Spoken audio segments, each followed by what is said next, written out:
If you're trying to improve your handstands by stretching your shoulders more, this could be the reason why you are stuck. Many people I speak to say that their shoulders are holding them back from their handstands because they can't get their arms overhead. So therefore, they think they must be tight and they need to keep stretching and stretching their lats, their chest, their shoulders in order to improve their handstands. Yes, we need a certain degree of flexibility to be able to get our shoulders over our heads, but handstands don't just require flexibility, they also require strength and the correct positions too.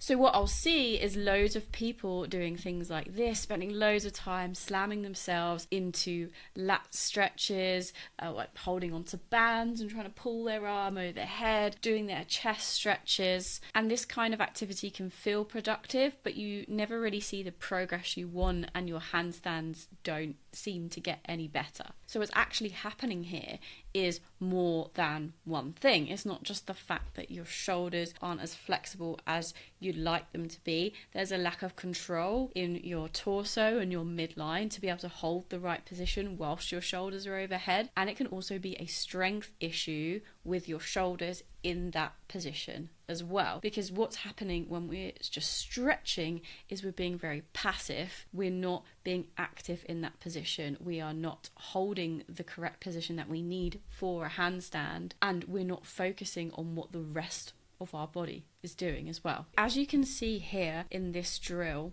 we are focusing on having that correct position of ribs in, belly button in, tailbone tucked in as I lift my arms up and above my head and just gently tap the bar behind me. So rather than just stretching chest and lats and shoulders, I am actively trying to use that range of motion in the correct position that I would want for my handstands. Now, I think a lot of people will be surprised at how they are able to do this first position here if we put intention into it, and how this position improves over time if we keep coming back to drills like this. We can make this drill more difficult by then holding it and taking a step forwards, finding that correct hollow body position again, and then reaching our shoulders back further. So we can take a step out to make our arms have to reach back further and to increase the range of motion that we're holding here. I like this because it encourages us to keep this hollow body position here. I know it's a little bit difficult to see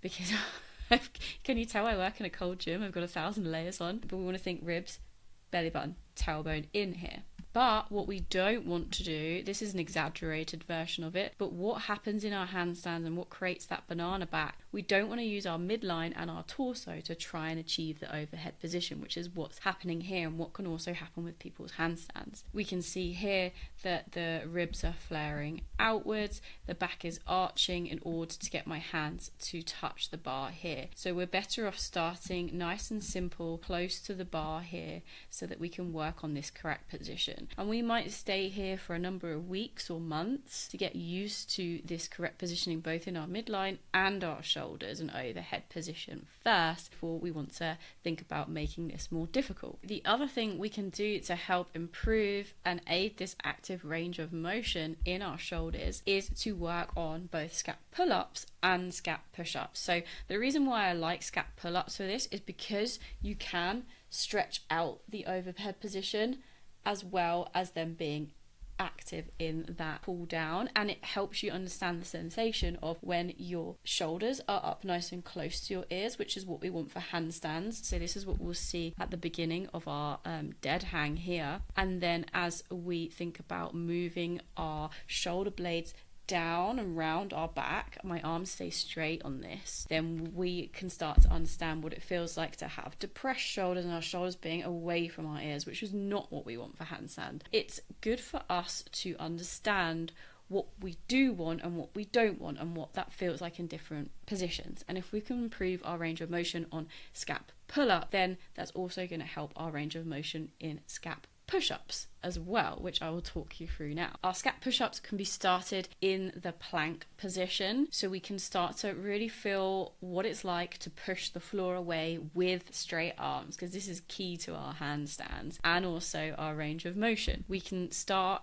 in that hollow position here, notice how on this example I tip my body weight forwards in the hollow position first. The reason I do this is because I want to make sure my shoulders are right over my knuckles, because I'm relating this to handstands all of the time. I want to know what that feels like to have my shoulders tipped over my knuckles, because that's going to help me later down the line with my handstands. I have my hollow body position, which you can also practice in your scap pull-ups as well. And then all I'm thinking about doing is squeezing my triceps so that I can't bend my arms, and then pulling my shoulder blades back and down.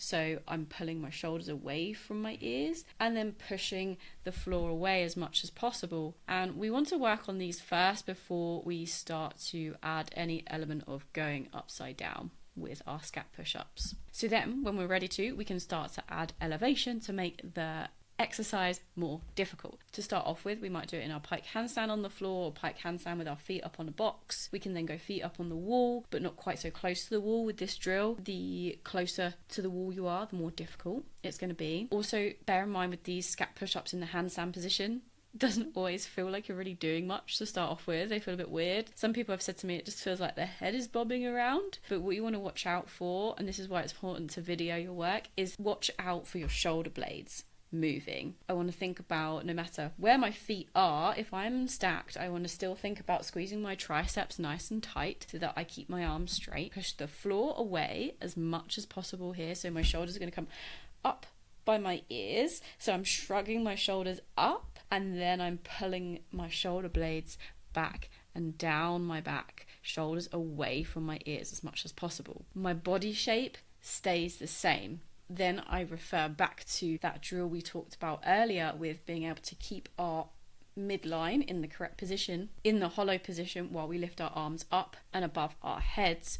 We want to have that same position here as I move through my scap push-ups in my handstand position. So thinking shoulders near ears and then shoulders away from your ear. And as you get stronger and build up more range of motion, these are going to become easier for you, and you'll probably feel like you're doing more whilst you're doing them as well. The last thing that I want to touch on with these in particular is to make sure you're doing them in the correct position with your shoulders when you are completely upside down. So what we don't want to see is this closed down shoulder angle here and pushing.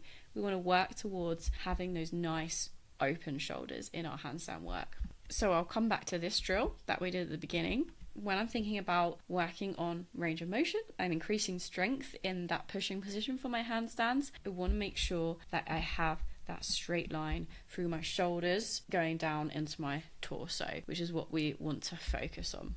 So if you've been doing a lot of stretching and you still feel like your handstands aren't getting any better, try this instead. Work on control and strength to help you build up your handstand hold times. This is what I encourage inside my coaching communities. I've got a free community with some handstand resources called my Open Club, which I will put the link to below. And I have my exclusive paid membership where you can access my coaching within my strength and skill community to get coaching feedback and support directly from me, so you can make sure that you are doing the best thing for your training.